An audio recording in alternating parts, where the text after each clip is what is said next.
जय हिंद दोस्तों, मैं ध्रुव कुमार आप सभी का ध्रुव आईएएस में स्वागत करता हूं। आज से हम लोग 17वीं बीपीएससी मेंस के लिए इम्पोर्टेंट टॉपिक्स की एक सीरीज लेकर आए हैं। तो आज हम लोग इस मौर्य कला और वास्तुकला की विशेषता से जहां से क्वेश्चंस पूछा जाता है बीपीएससी मेंस में उसको देखेंगे। ये हिंदी में है और इंग्लिश का भी लेक्चर अभी रिकॉर्ड होगा, तो उसके बाद आप इंग्लिश का भी देख सकते हैं। ये जैसे कि आप देख रहे हो यहाँ पे कि मौर्य कला और वास्तुकला के बारे में बातें यहाँ पे करें, और एक क्वेश्चन यहाँ पे बीपीएससी मेंस में एक क्वेश्चन फिक्स होते हैं यहाँ से।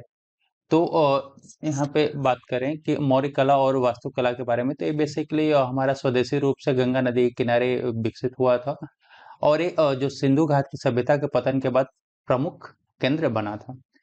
इसका जो मौर्य इतिहास के अध्ययन का जो बेसिकली स्रोत रहा है वो भारतीय और विदेशी जो लेखक थे उनके जो बुक्स थे उनसे काफी मिला है। जैसे कि बात करें यहाँ पे तो इंडिका जो लिखा गया था मेगास्थनीज के द्वारा, यहाँ से काफी इंफॉर्मेशन मौर्य कला के बारे में पता चलता है हमें। मौर्य कला और वास्तुकला की विशेषताएं की बात करें यहाँ पे, तो जो मौर्य थे उन्होंने जो चौथी शताब्दी तक उन्होंने मगध में अपना एक शक्ति स्थापित कर लिया था, और तीसरी शताब्दी तक एक बड़ा सा हिस्सा, भारत का एक बड़ा सा हिस्सा मौर्यों के शासनकाल के अंदर में आ गया था। जो मौर्य कला था उसमें जो मैनिड प्रभाव काफी था, जो अफगानिस्तान से रिलेटेड है। और यहाँ पर अशोक के स्तंभ और घंटी का जो शीर्षों पर जो फारसी प्रभाव का भी काफी देखा गया था। उस समय जो महल थे वो बेसिकली लकड़ी से बने हुए थे, बाद में धीरे धीरे इनको जो पत्थरों का रूप ले लिया था। मौर्य कला ने जो महत्वपूर्ण रहा है इसमें कि जो पत्थरों की चिनाई का काफी उपयोग किया गया था। जैसे कि बात करें यहाँ पे गुफाओं में स्तूप जो आप देखे होंगे, स्तंभ में और महलों में इसको समझा जा सकता है। स्टार्ट करते हैं हम लोग महल से। तो जो मौर्य महल था 80 स्तंभों वाला हॉल था, और आरोग्य विहार जो पाटलिपुत्र में स्थित था। इसमें बेसिकली इसके बारे में जो महल है, मौर्य काल के महल के बारे में जो वर्णन मेगास्थनीज ने किया है, पतंजलि ने अपने महाभाष्य में किया है, एरियन ने चंद्रगुप्त के जो महल था उसको सूसा और एक बर्तन जैसे अचमेनियन शहर की इमारतों से किया है। फिर यहाँ पे बात करें कि जो पाटलिपुत्र के जो महल थे, जैसा कि आप यहाँ पे देख सकते हो इमेजेस यहाँ पे, कि पाटलिपुत्र का जो महल था वो लकड़ी का बना हुआ था, और वहाँ पे कई सारे छेद किए हुए थे, जिससे कि जो तीर था, तीर को सेट करने के लिए। कुम्हरार में जो स्थित शाही सभा भवन, जो लकड़ी का जो छत और फर्श दोनों 80 स्तंभों वाला एक हॉल था। अशोक के शासनकाल में तीसरा बौद्ध परिषद यहीं पे किया गया था। खंभों के बारे में बात करें यहाँ पे, तो जो मौर्यकालीन स्तंभ जो थे, जैसा आप देख रहे हो यहाँ पे, वो क्या थे? अखंड थे, ऊंचे थे, चमकदार थे, आनुपातिक थे, पतले सॉफ्ट के साथ मुक्त खड़ी संरचनाएं थी। ये बलुआ पत्थर से बने हुए थे, जिसका उत्खनन चुनार से किया गया था। जो मौर्य स्तंभ थे अचमेनिद साम्राज्य के जो स्तंभ से उनके थोड़े से अलग थे। मौर्यकालीन स्तंभ स्थानीय प्रतीकों और रूपांकनों के साथ साथ एकल रॉकट संरचनाएं थी। और ठीक है, जबकि एचमेनिद जो स्तंभ था वो एक मतलब टुकड़ों में किया गया था, जबकि मौर्यकालीन स्तंभ एक ही जो पत्थर के एक ही आप देख रहे हो सिंगल पत्थर को ही करके पॉलिश करके किया गया था। अशोक द्वारा उत्कीर्ण जो शिलालेख थे भारत में उनके द्वारा निर्मित पत्थर के खंभों पर पाए गए, जिन्हें स्तंभ शिलालेख कहा गया है। स्तंभ के शीर्ष पर आमतौर पर बैल, शेर, हाथी आदि की बहुत बड़ी आकृतियों को उकेरा गया था। फ्रेंड्स, इसका पीडीएफ आप लेना चाहते हो तो वीडियो के लास्ट में आपका टेलीग्राम का लिंक दिया हुआ, वहां से आप ले सकते हो। फर्स्ट यहाँ पे बात करें सारनाथ का जो स्तंभ लेख है उत्तर प्रदेश में, वहां पे उसको क्या कहते हैं? मौर्य स्तंभ राजधानी के रूप में इसको जाना जाता है। ये वाला जो आप देख रहे हो यहाँ पर फर्स्ट है दहाड़ता हुआ शेर। ये देख रहे हो आप यहाँ पे दहाड़ते हुए शेर का फर्स्ट है। तो ये उल्लेखनीय विशाल दहाड़ते हुए शेर की आकृतियों के साथ उकरा गया एक गोलाकार अबेकस पर मजबूती से खड़ा हुआ है। अबेकस बात करें तो अबेकस से जैसा ये वाला देखो, ये वाला पार्ट हो गया अबेकस। तो अबेकस क्या था? चारों दिशा में 24 तिल्लियों वाला एक चक्र पहिया को दर्शाता है। देखो यहाँ पे चक्र लगा हुआ है, यहाँ पे चक्र लगा हुआ है, जिसमें 24 तिल्लियां हैं। और इन दोनों के बीच में जो गैप है, एक चक्र दूसरे चक्र के बीच में, ये वाला पार्ट, ठीक है। तो यहाँ पर एक घोड़ा का, बैल का, शेर का या हाथी की एक आकृति को वहां पे दिखाया गया है। फिर घंटी के कमर का आकार का कमल, ये वाला पार्ट देख लो, जो ये नीचे जो दिया हुआ है, तो ये घंटी का आकार का कमल है, ये सबसे नीचे हिस्से का निर्माण किया गया था। और यह स्तंभ जो है बुद्ध ने जो फर्स्ट उपदेश दिया था, धर्म चक्र परिवर्तन का प्रतिनिधित्व करता है। ठीक है। लौरिया लौरिया नंदनगढ़ जो बिहार में स्थित था, तो उसके बारे में बात करें, ये वाला जो स्तंभ मिला वहां से, तो यह स्तंभ सिर्फ गोलाकार अबेकस के साथ घंटे के आकार का है। इसे पॉलिश के पत्थर पर 6 शिलालेख खुदे हुए हैं। यहाँ पर जो एक व्यापार मार्ग के बारे में बात किया जाता है, पूर्व गंगा बेसिन को पश्चिमी एशिया से जोड़ता हुआ देखा है। हंसों की एक पंक्ति के साथ ड्रम को कमल की घंटी के शीर्ष द्वारा समर्थित किया गया है। बैठा हुआ शेर जो है राजधानी का ताज दर्शाता है यहाँ पे। ठीक है। फिर एक रामपुरवा बुल कैपिटल जो दिल्ली में, यहाँ ये वाला देख रहे हो, ये मिला है यहाँ से। यह जेबू बैल का यथार्थवादी चित्रण है। यह भारतीय और फारसी तत्वों का एक मिश्रण है। आधार पर बने रूपांकन उल्टे कमल के, ये वाला देखो उल्टा हुआ कमल का है। रोसेट, पॉम्पेट और कैंथस आभूषण भारतीय विशेषताएं नहीं है। बिहार के रामपुरवा में स्थित ये स्थापित किया, इसे राष्ट्रपति भवन में अभी रखा गया है। ठीक है। प्रयाग प्रशस्ति का ये आप यहाँ पे स्तंभ शिलालेख देख सकते हो। तो इसमें क्या है, 1 से 6 तक प्रमुख स्तंभ शिलालेख शामिल है। इसमें अशोक का विद्वेष शिलालेख को भी इसमें शामिल किया गया है। समुद्रगुप्त और जहांगीर के शिलालेखों का श्रेय भी इसी स्तंभ को जाता है। और समुद्रगुप्त ने इस शिलालेख पे मेंशन किया है कि समुद्रगुप्त ने दक्षिण भारत अभियान में 12 राजाओं को उसने हराया था। इसके बारे में इस पे उन्होंने लिखा हुआ है। स्तूप की बात करें यहाँ पर, तो बौद्ध धर्म और जैन धर्म की लोकप्रियता के कारण बड़े पैमाने पर स्तूपों का निर्माण किया गया था। उसमें जो फर्स्ट वन है काफी इंपॉर्टेंट है, सांची स्तूप जो मध्य प्रदेश में है। ये वाला इमेज देख रहे हो जैसा सांची का महान स्तूप अशोक के समय ईंटों से बना हुआ था, बाद में इसे पत्थरों से ढक दिया गया। शुंग के शासनकाल के दौरान स्थानीय बलुआ पत्थर का उपयोग करके इसका विस्तार किया गया था। विस्तृत रूप से नक्काशीदार प्रवेश द्वारा पहली शताब्दी पूर्व में, बाद में सातवाहन द्वारा इसे जोड़ा गया और इसमें जातक कथाओं को दर्शाया गया। स्तूप का मुख्य भाग जो है ब्रह्मांडीय पर्वत का प्रतीक है। इसके शीर्ष पर ट्रिपल छत्र या छत्रवेली धारण किया हुआ है। करने के लिए एक हर्मिका है जो बौद्ध के त्रिरत्न बुद्ध, धर्म और संघ का प्रतिनिधित्व करते हैं। सांची की नक्काशियां निम्नलिखित प्रमुखता से प्रदर्शित की गई हैं, जैसे बुद्ध के जीवन की 4 महान घटनाएं हो, जैसे जन्म हो गया, ज्ञान प्राप्ति, धर्म चक्र प्रवर्तन और महानिर्वाण। यहाँ पर शेर, हाथी, ऊंट, बैल आदि पक्षी जानवरों का भी काफी इस्तेमाल किया गया है। ठीक है। इसमें कमल लताएं और जंगल के जानवरों का अनोखा प्रतिनिधित्व दिखता है। भरहुत का ये जो आप स्तूप देख रहे हो मध्य प्रदेश में भी स्थित है। इसको अशोक द्वारा निर्मित किया गया था, लेकिन बाद में इसको जो शुंग राजा थे उन्होंने उनका विस्तार किया था। इसमें इनकी मूर्तियां काफी महत्वपूर्ण है। प्रवेश द्वार या तोरण जो लकड़ियों के पत्थरों की लकड़ी के द्वारों की पत्थर की प्रतिकृतियां है। लाल बलुआ पत्थर से बनी रेलिंग प्रवेश द्वारों से फैली हुई है। वे पत्थर में पोस्ट और रेलवाड़े की नकल भी है, लेकिन भरहुत की पत्थर की रेलिंग शीर्ष पर एक भारी पत्थर की सीमा है। रेलिंग पर यक्ष, यक्षी, बौद्ध धर्म से जुड़े अन्य देवताओं की नक्काशी भी की गई और साथ में जातक कथाओं और अन्य जो बौद्ध विषयों है को उनको भी यहाँ पे चित्रित किया गया है। धमेक का ये स्तूप देख रहे हो, ये धमेक स्तूप सारनाथ उत्तर प्रदेश में। इसका निर्माण अशोक के मतलब आदेश पे किया गया था। यहाँ पर बुद्ध ने अपना पहला उपदेश दिया था। धम्मिक स्तूप में बुद्ध ने निर्वाण की ओर जाने वाला 8 गुना मार्ग को बताया था। ठीक है। इस साइट को मृगदया वनम जानवरों के लिए अभयारण्य के रूप में वर्णित किया गया है। ये धौली का स्तूप देख रहे हो, धौली का शांति स्तूप जो उड़ीसा में स्थित है। अशोक ने कलिंग युद्ध के अंत के जाने के बाद यहाँ पे शांति स्तूप की स्थापना किया था। गुम्बद आकार का है।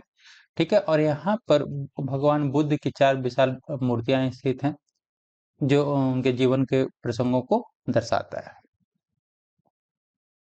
फिर रॉक कट वास्तुकला की बात करें, आपका बराबर की गुफा हो गया या नागार्जुनी गुफा हो गया, तो चट्टानों को काटकर एक गुफाएं बनाई गई थी। तो भारत में रॉक कट वास्तुकला की शुरुआत मौर्य काल से शुरू हुआ था और ये बिहार के में दोनों गुफाएं स्थित है, बराबर खाड़ी और बराबर पहाड़ी और नागार्जुन पहाड़ी दोनों में स्थित है, और इनको बेसिकली आजीवक जो संप्रदाय के लोग थे उनके भिक्षुओं को दिया गया था।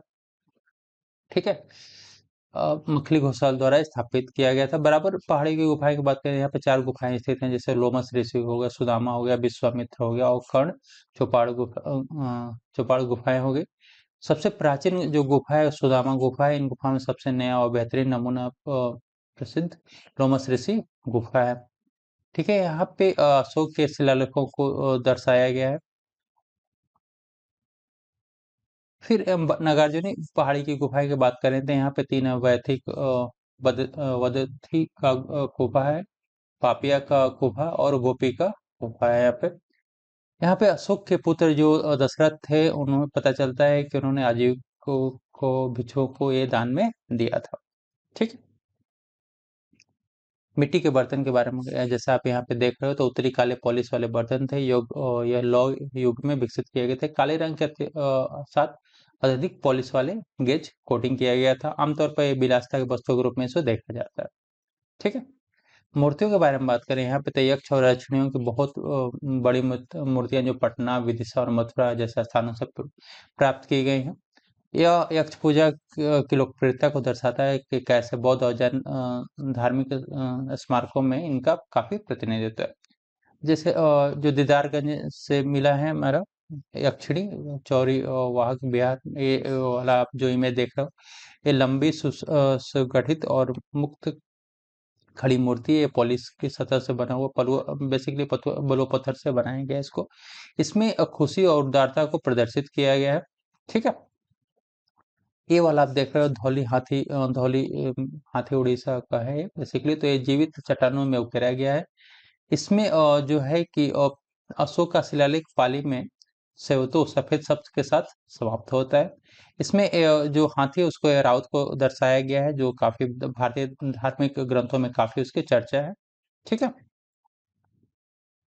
मौर्य साहित्य के बारे में बात करें तो जो इन्फॉर्मेशन हमें कौटिल्य का अर्थशास्त्र से भी मिलता है, भद्रबाहु के कार्य से मिलता है, मेगस्थनी के इंडिका और मौर्य साम्राज्य का अन्य स्रोतों से भी काफी उल्लेख मिलता है मौर्य साहित्य के बारे में। तो कौटिल्य का जो अर्थशास्त्र है, इसमें बेसिकली ये शासन कला पे एक विस्तृत करके इसको 15 खंड या अधिकरण में शामिल किया गया। जो पहले 5 है वो आंतरिक प्रशासन तंत्र से संबंधित है। इसमें अंतर्राज्यीय संबंधों के बारे में भी बात किया गया। धर्म स्थिर नागरिक कानून और कटक शोधन दंड कानून के बीच अंतर बताता है। इसमें बताया गया कई प्रकार के दास्ता का भी वर्णन किया गया है। और दास कर विशेषकर गुलाम महिलाओं को विभिन्न प्रकार की सुरक्षाएं प्रदान की जाती है। तो भद्रबाहु के कार्य जो चंद्रगुप्त के आध्यात्मिक गुरु थे, इन्होंने कल्पसूत्र, भद्रबाहु संहिता और वसुदेव चरित्र नामक पुस्तक में मौर्य काल के बारे में काफी वर्णन किया है। मेगास्थनी की इंडिका का भी काफी इंपॉर्टेंट रोल रहा है इसमें। इसके अनुसार महान यूनानी नायक हेराक्लीज ने एक शानदार महानगर पाटलिपुत्र के निर्माण में काफी योगदान दिया था। ये यहाँ पे इस बुक में मौर्यकाल की अर्थव्यवस्था और समाज की प्रकृति के बारे में काफी बात किया गया है। इसके अलावा मौर्यकाल से अन्य जो स्रोत है, जैसे विशाखदत्त का मुद्रा राक्षस हो गया, कल्हड़ के राजतरंगिणी हो गया, पतंजलि का महाभाष्य, विष्णु पुराण और बहुत से साहित्यों से भी इसकी काफी जानकारी मिलती है। मौर्य कला और वास्तुकला के संरक्षण में कुछ चुनौतियां, जैसे कि प्राकृतिक क्षय की बात करें तो मौर्यकालीन संरचनाएं जो बेसिक लकड़ी से बने हुए थे वो समय के साथ नष्ट हो गई हैं। अपक्षय और कटाव के संपर्क में आना, विशेष रूप से चट्टानों को काटकर बनाई गई गुफाओं से संबंधित। शहरीकरण और अतिक्रमण काफी काफी इंपॉर्टेंट रोल है। जैसे आधुनिक बुनियादी ढांचे के विकास से प्राकृतिक स्थलों को खतरा हुआ है। अवैध अतिक्रमण और उचित जोनिंग कानूनों का अभाव रहा है।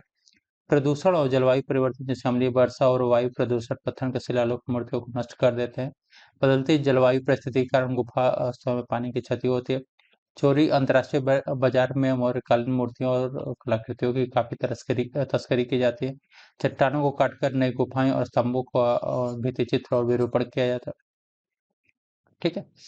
जागरूकता और रखरखाव की कमी काफी है। संरक्षण परियोजनाओं के लिए अपर्याप्त धन है, और विरासत संरक्षण के बारे में जनता और स्थानीय समुदायों के बीच जागरूकता की भी कमी है। तो ये पॉइंट्स आप यहाँ पे लिख सकते हैं यदि चुनौतियां पूछा जाए तो।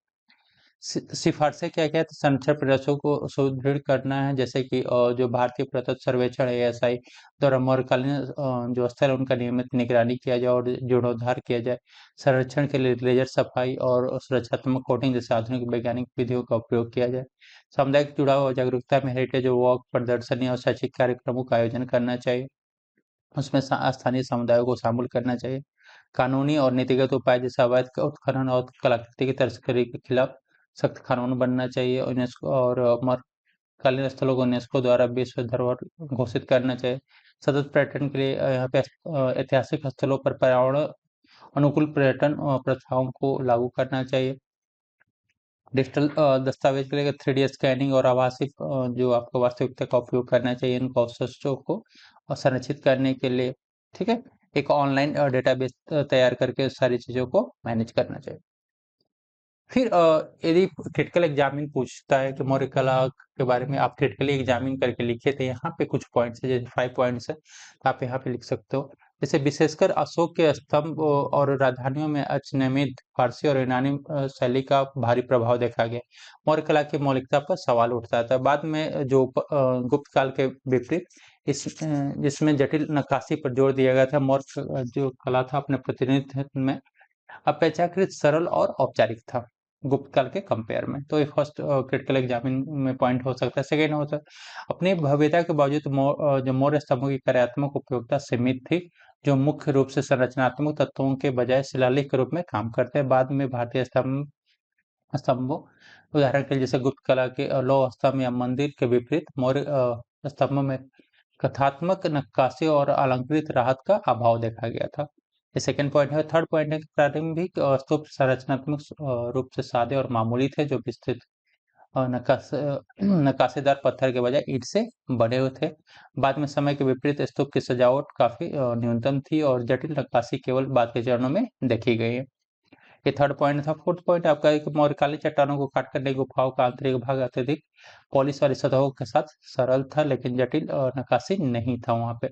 अजंता और एलोरा के गुफाओं जो बाद के काल में बने थे, मौर्य कलाओं में विस्तृत मूर्तिकला और चित्र सजावट का अभाव था, उन्हें कलात्मक दुनिया में अधिक कलात्मक बनाता था। एक फिफ्थ पॉइंट आपका कि मौर्यकालीन मूर्तियों का पैमाना और विवरण असंगत था और कुछ आकृतियां कठोर और अतिरंजित दिखाई देती थी। बाद की शास्त्रीय जो मतलब गुप्त काल के टाइम पे मौर्य के कंपेयर में बात करें तो मौर्य मूर्तियों में सरलता, गतिशीलता और अभिव्यंजक विवरण का अभाव था। एक 5 पॉइंट्स हैं आपको, जो यदि क्रिटिकली एग्जामिन करने के लिए आप आता है, तो इन 5 पॉइंट्स को आप वहां पे लिख सकते हैं। ठीक है, निष्कर्ष कंक्लूजन में यदि बात करें तो मौर्य कला और वास्तुकला भारतीय कलात्मक परंपराओं में एक मूलभूत चरण का प्रतिनिधित्व करते हैं, जो भव्यता, राज्य संरक्षण और संरचनात्मक नवाचार द्वारा चिन्हित है। हालांकि इसकी सीमाएं इनके विदेशी प्रभाव, जटिल विवरण की कमी और कुछ पहलुओं में सरलीकृत निष्पादन में निहित है। इन आलोचनाओं के बावजूद मौर्य योगदान ने बाद की शताब्दियों में बौद्ध और हिंदू वास्तुकला के विकास के लिए नींव रखा था। तो ये काफी इंपॉर्टेंट पॉइंट्स हैं जो आपके बीपीएससी मेंस के लिए इम्पोर्टेंट है। इसका यदि आपको पीडीएफ डाउनलोड करना चाहते हैं तो आप यहाँ इसका स्कैन करके ध्रुव IS50 से स्कैन करके आप इसको डाउनलोड कर सकते हैं। Thank you.